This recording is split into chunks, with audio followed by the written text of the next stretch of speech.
సోనుదుకు సంబంధించి కూడా ఏదో ఒక చర్చ జరుగుతూ ఉన్నది. ఆయన ఆయుధాన్ని దించాలనుకుంటే లొంగిపోవాలనుకుంటే లొంగిపోవచ్చు, ఆయన కావచ్చు ఆయన సహచరులు. కానీ మేము ఆయుధాన్ని దించమని ఒక ప్రకటన వచ్చింది. అంటే ఈ స్టోరీ ఏంటి అసలు? అంటే మనం అంత లోతైన రాజకీయాల విశ్లేషణకు కాకుండా మనకు మీడియా ద్వారా అందుతున్న విషయాలు అయినా మా స్థాయి అవి వాటిని మదింపు చేసి విశ్లేషణ చేసి మాట్లాడే మా సంస్థకు తగదు. కానీ మీడియాలో వస్తున్న విషయాలు ఒక బాధ్యతాయుతమైన వ్యక్తిగా చెప్పేది ఏంటంటే ఆ వేణుగోపాలరావు ఆ పరిణామాలు ఆయనలో ఏం మార్పు తీసుకొచ్చాయో కానీ ఆయన సెప్టెంబర్ 16వ తేదీ నాడు మూకుమ్మడిగా పార్టీ మొత్తం సరెండర్ అయిపోతుంది, ఆయుధాలు దించుతున్నాం, ఆయుధాలు దించి మీకు సరెండర్ అవుతాము, మాతో ఒక 1 మంత్ మాతో చర్చలు చేయండి అని మాట్లాడిండు. అదొక గందరగోళం వచ్చింది. మళ్ళా 2 రోజులకే 19వ తారీఖు నాడే మళ్ళీ ఒక స్టేట్మెంట్ ఇచ్చిండు. ఏమని? ఓటమిని అంగీకరిస్తున్నాం. ప్రజలందరూ కన్నీరు పెట్టుకున్నారు, ప్రజలందరూ కకావికలమైనారు.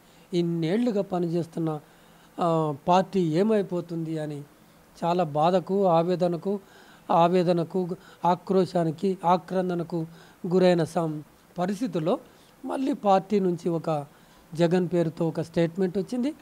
ఆ స్టేట్మెంటు తెలంగాణ రాష్ట్ర కమిటీ నుంచి వచ్చింది కనుక కేంద్ర కమిటీ నుంచి రావాలి కనుక ఆ కేంద్ర కమిటీ నుంచి రిలీజ్ చేయటం కోసం ఈ రామచంద్రారెడ్డి కానీ సత్యనారాయణ రెడ్డి కానీ వీళ్ళిద్దరు కలిసి ఆ రిలీజ్ చేయటం అనేది జరిగింది, విడుదల చేసిండ్రు. స్పష్టంగా మేము సాయుధ పోరాటాన్ని ఎట్టి పరిస్థితుల్లో వదులుకోము, మేము ప్రజలకు అన్యాయం చేయము, ద్రోహం చేయమని స్పష్టంగా డిక్లేర్ చేసిండ్రు.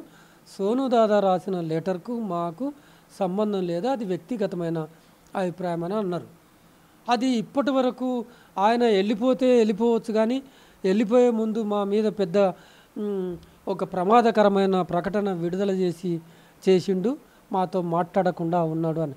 ఇప్పటి వరకు ఆయన వచ్చిండా, ఆయన ఎక్కడున్నాడు, ఆయన లోపలనే ఉన్నాడా అనే అంశాలు మన స్థాయికి మనకు రావు, పేపర్లో మీడియాలో ఇంతవరకు రాలేదు. కాకపోతే దీనికి ఎక్కడైనా ఎలాంటిదైనా ఏమైనా కనెక్టివిటీ ఉందా అనేది చర్చ జరుగుతుంది సమాజంలో. అది మనం అంత లోతుగా ఆలోచించకుండా ఆ లెటరు తయారు చేస్తున్న క్రమంలో శనివారం నాడు తయారు చేసిండ్రు, ఆదివారం నాడు విడుదల చేసిండ్రు. ఆ విడుదల చేసిన క్రమంలో ఎక్కడో మరి చర్చలు వాళ్ళు కూర్చొని మాట్లాడుతున్న క్రమంలో ఇప్పుడు చెప్తున్నాను గుర్తుపెట్టుకోండి, ఇప్పటి వరకు జరిగిన పెద్ద నాయకత్వం ఏదైతే బసవరాజు ప్రధాన కార్యదర్శి బసవరాజు నుంచి చెల్లం నుంచి ఎవరైతే చనిపోయారో ఎన్కౌంటర్లో అవన్నీ కోవర్ట్ ఆపరేషన్లో లేదా పక్కా సమాచారంతో మాత్రమే జరిగిన ఎన్కౌంటర్లు. వాళ్ళ దగ్గర పనిచేస్తున్న మీడియాలో వస్తుంది, వాళ్ళ దగ్గర పనిచేస్తున్న గార్డులే లొంగిపోయి వాళ్ళు ఎక్కడ ఉంటున్నారో ఆ ఆవాసాలకు సంబంధించిన సమాచారం ఇస్తే ఆ సమాచారాన్ని పట్టుకొచ్చి దాన్ని ఆధారంగా వచ్చి దాడి చేసింది. ఇది కూడా నిర్ద్వందంగా చెప్తున్నాము, ఇది ఖచ్చితంగా కోవర్ట్ ఆపరేషన్ మాత్రమే.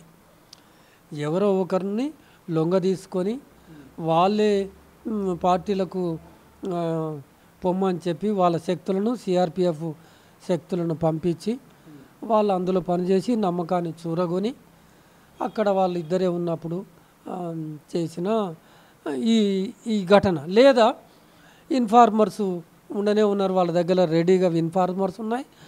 అసలు మనం ఇవి ఆలోచిస్తున్నాం పార్టీ ప్రభుత్వ బలగాలని. ఛత్తీస్గఢ్లో మీలాంటి వాళ్ళు పోయి అధ్యయనం చేయాలి. మీడియా గ్రామాలను ప్రభుత్వ బలగాలు వర్టికల్గా విభజించేశాయి. గ్రామంలో సగం మంది డిఆర్జీ వైపు ఉన్నారు, బలగాల వైపు ఉన్నారు, కొంతమంది మావోయిస్టుల వైపు. రేపు ఏం గాను ఊర్లో వాళ్ళే కొట్టుకొని చచ్చేంతగా అవుతుంది. అదే చెప్తున్నాను, ఐక్యతకు పాటుపడతలేదు బీజేపీ ప్రభుత్వం. ఇది విడదీసి అంతం చేయటానికి పాటుపడుతుంది. అందుకని నిన్న జరిగిన ఎన్కౌంటర్ ఏదైతే ఉందో ఖచ్చితంగా అది ఇన్ఫార్మర్ వ్యవస్థ, లేకపోతే ఈ బలగాల తరం కాదు. దుర్భేద్యమైన అడవిలో వీళ్ళు సొంతంగా వెళ్ళి పేపర్లో రాస్తుంటారు, హోరీ గంట తరబడి ఎన్కౌంటర్ ఎక్స్చేంజ్ ఆఫ్ ఫైర్ అయ్యింది. అదంతా బూటకం. జరిగిన ఎన్కౌంటర్లన్నీ బూటకం. ఈ బూటకపు ఎన్కౌంటర్ల మీద న్యాయ విచారణ జరపండి అనేది మీకు అది పెద్ద మాట కావచ్చు. ఒక చిన్న కోరిక, మేధావులను, పౌర సమాజాన్ని, ప్రజాస్వామిక హక్కుల సంస్థలని, పౌర హక్కుల సంస్థలని అక్కడ ఏం జరుగుతుందో తీసుకురావటానికి, ఆ సత్యాలను పట్టుకొచ్చి ప్రజలకు చెప్పటానికి ఇప్పటి వరకు ప్రజలు కకావికలమవుతున్నారు. ఏమవుతుంది ఛత్తీస్గఢ్లో, ఏమవుతుంది, వాస్తవం ఏంటి అనేది ఎవరు చెప్పాలి? భారత సమాజం ఏర్పాటు చేసుకున్న పౌర హక్కుల సంఘం, సమాజానికి బాధ్యత పడ్డ పౌర హక్కుల సంఘం, సత్యాలను వెలికితీసే పౌర హక్కుల సంఘాన్ని లోపలికి వెళ్ళటానికి అనుమతిస్తే కదా నువ్వు ఏం చేస్తున్నావు మాకు తెలుస్తుంది. అనుమతిస్తే వెళ్తారా గడ్డం లక్ష్మణ్ గారు? ఖచ్చితంగా వాళ్ళు అనుమతిస్తే, మేము సంస్థను ఏర్పాటు చేసుకున్నదే అందుకని. మీరు పారదర్శకంగా ఉండాలి. మీరు చేసే చర్యలు నిజంగా ఎన్కౌంటర్ అయితే, నిజంగా హోరాహోరీ అటువైపు నుంచి ఇటువైపు నుంచి కాల్పులు జరిపితే మీ వైపు నుంచి ఎవరు చనిపోరు, అది నిజమే. కానీ ఒక పక్షం వైపు ఎందుకు చనిపోతున్నారు? ఎన్నిసార్లు తూటాలు సౌండ్లు విన్నారు ప్రజలు అక్కడే ఉంటారు, ఆదివాసీలు అక్కడే ఉంటారు, గూడాలకు దగ్గరలోనే ఉంటారు. వాళ్ళు వివరాలన్నీ చెప్తారు. ఆ తర్వాత భౌతిక పరిస్థితులను బట్టి కూడా మేము ఒక కంక్లూజన్కి వస్తాం. అదంతేందుకు, నిజమైన ఎన్కౌంటరు మీ బలగాలు చేసినాయే కదా, వాళ్ళు ఓడిపోయి మీరు గెలిచారు కదా, అది నిజమైతే అదే చెప్తాం. ఒకవేళ అది నిజమైన ఎన్కౌంటర్ అయితే అది నిజమైన ఎన్కౌంటర్ అనే చెప్తాం. మమ్మల్ని మీరు అన్నట్టుగా పౌర హక్కుల సంఘం భారత ప్రభుత్వానికి, ఛత్తీస్గఢ్ ప్రభుత్వానికి ఒక డిమాండ్ ముందల పెడుతుంది. పౌర హక్కుల సంఘాన్ని అన్వేషణ చేయటానికి, నిజ నిర్ధారణ చేయటానికి ఛత్తీస్గఢ్ రాష్ట్రానికి అనుమతి ఇవ్వండి. మమ్మల్ని మేము వెళ్ళాము, చాలాసార్లు వెళ్ళాం, లక్షల సార్లు వెళ్ళాం. ఎప్పటి నుంచి మాకు ప్రతిబంధకం ఏర్పాటు చేశారు? 2024 జనవరి 1 నాటి నుంచి ఇప్పటి వరకు ఒక ఆదివాసీ 6 నెలల పసిపాపను చంపిండ్రు కదా. ఎట్లా చంపిండ్రు? జనవరి 1 నాడే, డిసెంబర్ 31 నాడు తాగుకుంటూ తందనాలు లేడుకుంటూ అడవిలో ఉంటున్న ఆ బలగాలు ఆ మత్తు మైకం తీరక ముందే తుపాకులు విచక్షణ రహితంగా తుపాకుల మూతలు పెడితే తల్లి చేతిలోకి తూటాలు దిగి పసిపాప కడుపులో తూటా దిగితే చనిపోయింది పసిపాప. ఇంత మనము మౌనం పాటిస్తే ఎట్లా అనేదే ఇవాళ మనం భారత మొత్తం పౌర సమాజానికి అప్పీల్ చేస్తున్నది ఏంటంటే, ఇంత మౌనం పాటిస్తే ఘోరాతి ఘోరాలు జరిగిపోతున్నాయి. రాజ్యం విపరీతమైన రాజ్యహింసకు పాల్పడుతుంది.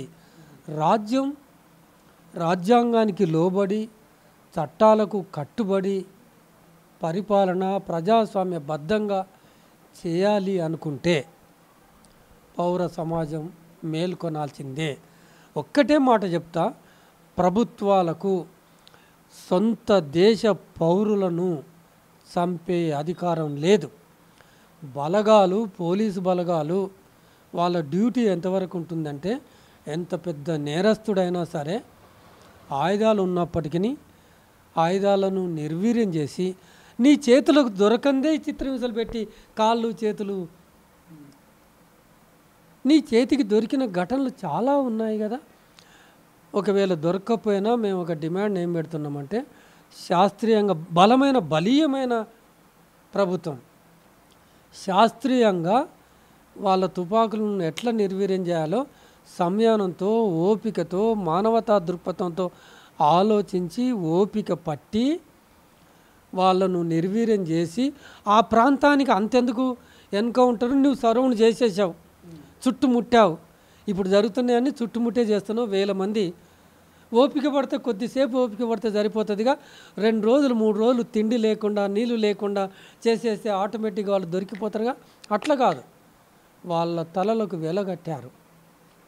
వాళ్ళ తల మీద, రామచంద్రారెడ్డి తల మీద 3 కోట్లు ఉన్నాయి. ఇట్లా వీళ్ళిద్దరి మీద, సత్యనారాయణ మీద కూడా 3 కోట్లు ఉన్నాయి. ఈ డబ్బులకు ఆశపడి ఇవే కాకుండా మళ్ళా భారత ప్రభుత్వం ఇచ్చే అన్ఆడిటెడ్ అకౌంట్ అవి సామ్రాజ్యవాదం గుప్పిచ్చేసింది. ఇదంతా ఏంటంటే మనల్ని మనం అనుకుంటాం బీజేపీ పరిపాలిస్తుందని. మనల్ని పరిపాలిస్తున్నది బీజేపీ ప్రభుత్వం కాదు, బీజేపీ కానే కాదు. ఇది బీజేపీ పెట్టుబడిదారుల చేతులకి జారుకున్నది, సామ్రాజ్యవాద చేతులకి ఒకవైపు జాతీయవాదం అంటారు, మరొక వైపు ప్రపంచ బ్యాంకు ఆదేశాల మేరకు ప్రపంచాన్ని శాసిస్తున్న సామ్రాజ్యవాద దేశాల్లోకి కూరుకొని పోయిన ప్రభుత్వాలు ఇవి. కనుక సొంత నిర్ణయాలు కాకుండా ఆ ఖనిజ సంపద దోపిడీ చేసుకోవటం కోసం ఇక్కడ వీళ్ళెవ్వరూ ఉండొద్దు, శాంతిగా ఉండాలి, నక్సలైట్లు ఉండొద్దు, ఆదివాసీలను విస్థాపనకు గురి చేయాలి, నువ్వు ఏం చేస్తావో చేసేసి నాకు 1 ఇయర్ లోపల. ఆయనకు అమిత్ షాకి ఇచ్చిన టార్గెట్ సంవత్సరం మీద 3 నెలలు, 15 నెలల టార్గెట్ ఇచ్చిండ్రు. ఇంకొక 6 నెలల్లో ముగించాలి అని అనుకుంటున్నారు. ముగిస్తారేమో కానీ తుపాకీ మొనతో నీవు ఏ సమస్యకు పరిష్కారం కనుక్కోలేవు అనేది గుర్తుపెట్టుకో. వాళ్ళను భౌతికంగా తక్కువ సమూహం, అది ఎంత సమూహం నువ్వు ఏళ్ళ మీద లెక్కబెట్టి 2500 3000 అని చెప్తున్నావు. తక్కువ సమూహం కనుక ఇంత పెద్ద బలీయమైన రాజ్యం వాళ్ళ మీద పడి వాళ్ళను మట్టు పెట్టవచ్చు. కానీ వాళ్ళు 50 సంవత్సరాల్లో చేసిన గొప్ప పని ఏంటంటే కోట్లాది ప్రజా హృదయాలను కదిలించేశారు. వాళ్ళు కదిలించారా, వాళ్ళు చైతన్యం ఇచ్చారా అనేది పక్కకు పెడితే, ఒక మనిషి జీవించటం కోసం, తను ఆత్మగౌరవంతో జీవించటం కోసం ఒక ఉపాధి ఉండాలి, ఒక బ్రతుకుదెరు ఉండాలి, ఒక నిరంతరంగా ఫిక్స్డ్గా వచ్చే ఆదాయం ఉండాలి. ఏమీ లేవు. 2 కోట్ల ఉద్యోగాలు ఇస్తున్నావు, 1 కోటి ఉద్యోగాలు కూడా ఇవ్వలేదు. మొత్తం నిరుద్యోగ యువత ఇవాళ ఏం కావాలి? ఈ మావోయిస్ట్ పార్టీని నువ్వు మట్టు పెడతాని కలలు కంటున్నావు, అది సాధ్యమయ్యే పని కాదు. కానీ భావజాలం నిండుకొని ఉన్న ఈ వ్యక్తులు, సమస్యలు ఎదుర్కొంటున్న లింగ వివక్ష ఎదుర్కొంటున్న మహిళలు కానీ, ఆర్థిక అసమానతలు కానీ, తిండికి లేని ఈ జనం కానీ కొంచెం తీవ్రంగా సమస్యలు ఎడలా ఆలోచిస్తే ఎప్పుడు ఏ ఉద్యమం తుఫానులాగా వెలికి పెద్ద ఉప్పెనలాగా వస్తుందో చెప్పలేము. ఊహించినమా నేపాల్లో జరుగుతుందని, అటు ఈ బంగ్లాదేశ్లో జరుగుతుందని ఎవరైనా ఊహించినరా? ఇది గనక సుప్రీంకోర్టే చెప్పింది. ఒక్కసారిగా అదేంటి కుక్కరు భ్రష్ట్ అవుతుంది, గుర్తుపెట్టుకోండి అని చెప్పిండ్రు. భారత సమాజం కోట్లాది మంది 70%, 60 నుంచి 70% యువత ఉన్న దేశం ఇది. యంగ్ ఇండియా అంటాం. యంగ్ ఇండియాని గొప్పగా చెప్పుకోవటం కాదు, దానిలో దాగి ఉన్న ప్రమాదాన్ని చూడండి. 70% ప్రజలు అంటే 146 crores 70% అంటే నీకు దాదాపుగా 100 కోట్ల ప్రజా యూత్ కనుక తిరుగుబాటు చేస్తే మీ మూలాలు కదిలిపోతాయి. కనుక మేము ఏం చెప్తున్నామంటే మావోయిస్ట్ పార్టీని మట్టుబెట్టడం అనేది పక్కకెట్టండి, కానీ ప్రజా సమస్యల మీద దృష్టి సారించండి అని చెప్తా ఉంటాం. అసలైన తొలి వెలుగు. ఫాలో వాట్సాప్ @తొలి వెలుగు official.